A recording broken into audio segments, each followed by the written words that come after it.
Welcome, everyone. Thank you. I'm sorry. I have a hoarse voice tonight. Um, this is our annual members meeting. I'm gonna talk about what we've done, who's on the board, and what we hope to do. I'll remind everyone we are a registered neighborhood organization, which is different from an HOA. We're a conduit for information from the city and to take your thoughts and concerns back to appropriate city representatives. So joining the RNO gives us a bigger voice. And I would ask everyone to talk to your neighbors, invite people to go to the website and join us. We have some big issues in Congress Park involving BRT, zoning, trash, and other things going on. Um, and this is how you can get your voice heard. Congress Park has been an RNO since about 1995. And we are an all volunteer organization. So everyone on the board is donating time and energy, and all the positions take time to execute. So I'm going to start by introducing the board members. I'm Vicki Eppler. I'm the president. I'm also a representative on the Denver Botanic Gardens Neighborhood um, Advisory Committee. It's the only one in the city, and the Botanic Gardens lets us have three representatives to give our feedback on the impact of the Botanic Gardens on our adjacent neighborhood. Tom Connis is our treasurer, as well as membership and helping with newsletter distribution. He's the guy that drops your papers off on your porch for delivery. Um, Wendy Moraski does our newsletter advertising. She is not here tonight, but she has been a longtime member and spends a lot of time on getting letters, articles for the newsletter. Just a second. Maggie Price runs our website as well as email blasts. She helps structure our surveys and collate the information for us. Then we have three new board members that the board has voted to join us. Um, Charlotte Redden is also on the Botanic Gardens Neighborhood Advisory Committee, as well as participating in, as all board members have, in our efforts to create a conservation overlay for the neighborhood. John Hindelman joined us. He is on the committee that planning created to rewrite the zoning code for residential zoning all over Denver. And that committee, Unlocking Housing Choices, is what was created when the conservation overlay was put on hold. Allison Scandon has joined us as well, and she is supporting Wendy in creating the newsletter, advertising, and helping with um, secretarial duties. Our meetings are all recorded, but we also publish a written summary of what transpired. Um, and I would encourage people to use our website to look at issues that have been transpiring over the last year. We're having an election, and if you are a member of good standing for 3 months, you will receive a ballot by email, and we elect the board up or down. You don't pick one candidate and vote another down.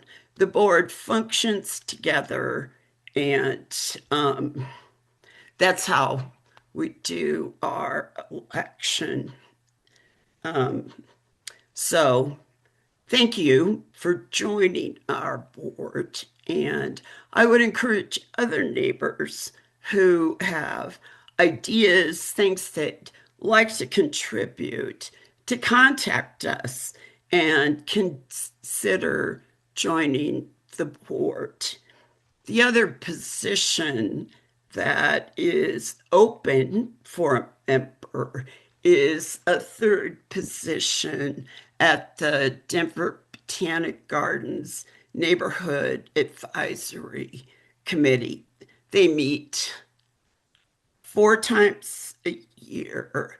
Um, it's very interesting. All the neighborhoods that touch the gardens are involved, and the gardens have been a good partner to Congress Park over time as well.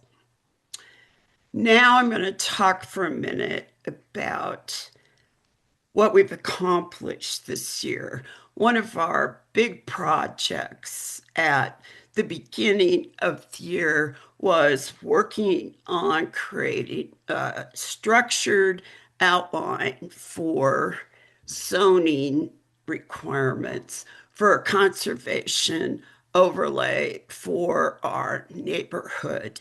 Our hope was that we could create a framework in which new construction would fit within scale and context of the architecture of Congress Park.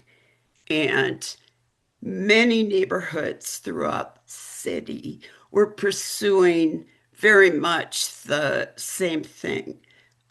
ADUs can now be built almost any lot in Denver, single family zoning as well. Congress Park had few sites for ADUs because of lot size, but many of those parameters have changed and they are becoming much more possibility as well as scale of new construction for tearing down something.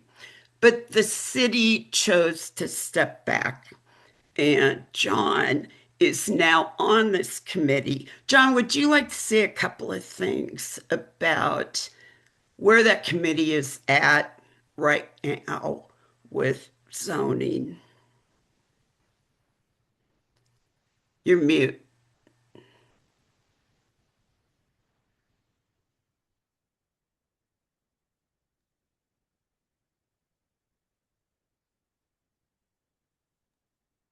Sorry.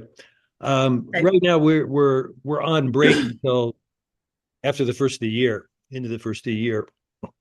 But we've had I believe we've had three or four meetings. We began in the summertime, and originally our schedule was to move very quickly um, on this committee and um, have the code amendments in place and with hoped for approval by June of next year.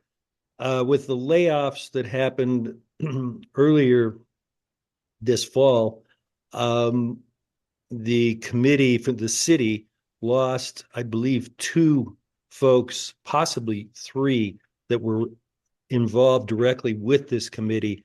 So it kind of set the committee back on its heels and the city back on their heels in terms of giving us committee members, of which I think there are approximately 30 to maybe 30 to 40 members from the city at large. The committee consists of lay people, housing advocates. There's a few council people that are on it. I am one of, I think, three architects that are on the committee. There are a couple of realtors, a couple of developers, and so it's a pretty diverse group. And the charge is really to develop uh, a revised housing policy, unlocking housing choices for what is called middle housing. And if you read newspapers, magazines, nationally as well as local, there's been a lot of talk of recent around this issue in other cities. And the committee, part of what we've been doing is looking at some of these other cities for ideas that possibly could be implemented as part of this code revision. But it basically will increase density. And the question is, how do you increase density without?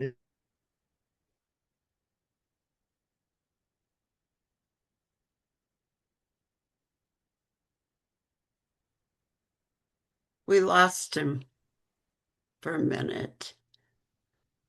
How do you increase density without destroying the underlying fabric? There you go.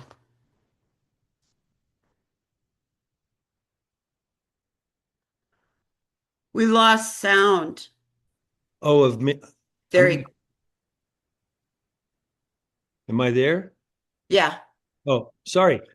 Uh, so yeah, there's kind of a three or four pronged um, list of priorities associated with this, so that it's not just a matter of looking at, okay, we're going to increase density and how do we do that? Well, we open up all these lots for various types of development, but what are the intended, as well as more importantly, to some degree, what are the unintended consequences? So my hope is that it will be a methodical process. Um, Now, as I think I mentioned earlier, we've been extended for yet another year. So they're looking at implementation to be in 2027 as opposed to 2026. So we're really at the beginning stages. And I will invite any and all of you to go to Denver's website. And if you type in UHC, it will take you to a designated window of all of the meetings, all of the slide presentations, the recordings from the meetings, as well as any and all literature associated with what we're talking about, and will continue to talk about in the coming year. Thank you. Um, the second big thing is the current trash problem of on-street pickup. We recently did a survey. We got a pretty good response. It was almost identical to one we did shortly after this new operations system was developed. And we will keep you posted on how we're going to take that information and pursue it with the city in hopes of reverting back to alley pickup as it had been successfully implemented historically. Um, Maggie, could you please review the ballot process so members will know what to look for and the time frame? Sure. Next week, all members who are eligible to vote will receive a ballot. It'll come via SurveyMonkey, and it'll come to your name from Congress Park Neighbors. We'll give you a couple of days to select whether you endorse the choices of the people to be on the web, or sorry, to be on the board. That's how we normally handle that. It goes to all of our members. Thank you. And before we end tonight, a couple other things that we did this year and some things that we're hoping to do next year. We had one of the roles we play is provide frequent communication from the city about the progress of BRT, where the roads are closed, night construction, notices of various meetings. We are the ones that the city expects to disseminate that information. So that's a big role that we play. This year, we had several presentations from BRT that gave neighbors an opportunity to enlighten them about some of the shortfalls in their the way they're monitoring traffic, pedestrian, bike, and issues like that. We had an ice cream social for the first time since the pandemic, and we're planning to do it again this year, only hopefully in the late spring, right when the swimming pool opens in May. We're looking into having a paper shredding truck come and provide that for neighbors. And also as an opportunity to actually meet people. Our Zoom meetings have been very successful. We have good participation, but even more importantly, we have people come back and look at the recorded meeting who are not able to attend. So we have good outreach, but we're not in a room together like we have been historically. So, any ideas neighbors would like to put out about social events they would like Congress Park neighbors to consider would be much appreciated. And if you could participate with us, just like at the ice cream social, we met lots of neighbors who volunteered to come and scoop with us. Um, Anyone who has articles of interest, we have a neighbor here tonight, Elon Slusky, who raised a question about succession plantings of trees in Congress Park, which is something that really affects everyone. And so for our general meeting, we have a city forester coming to talk about that. So similarly, if you have ideas like that, please reach out and let us know and consider joining the board. Um, does anyone have questions they would like to pose to the board? Okay, good. So look for your ballot. Please help recruit neighbors. And we have a few minutes before our general meeting starts. Maggie, are there people waiting to get in? Just yet, but David Scarbeary has his hand up. David, thank you for joining us. Hi, You're neighbors. from City I'm Park. I'm on the other side of Colfax. So, and I just realized you said your general meeting starting. I just had a couple of things. If it's okay to say them now. Sure, Okay. sure. So I also represent City Park Friends and Neighbors. Yes.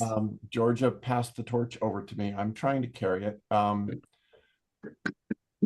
I feel like It's heavy. I feel like I'm trying to imitate what is it? Ginger Rogers walking backwards in heels. So it's a tough task following Georgia. Anyway, a couple of things coming up. January 6th, the first Tuesday in January, we will have over at Carla Madison um, a program with about wildlife in City Park, goose management and research.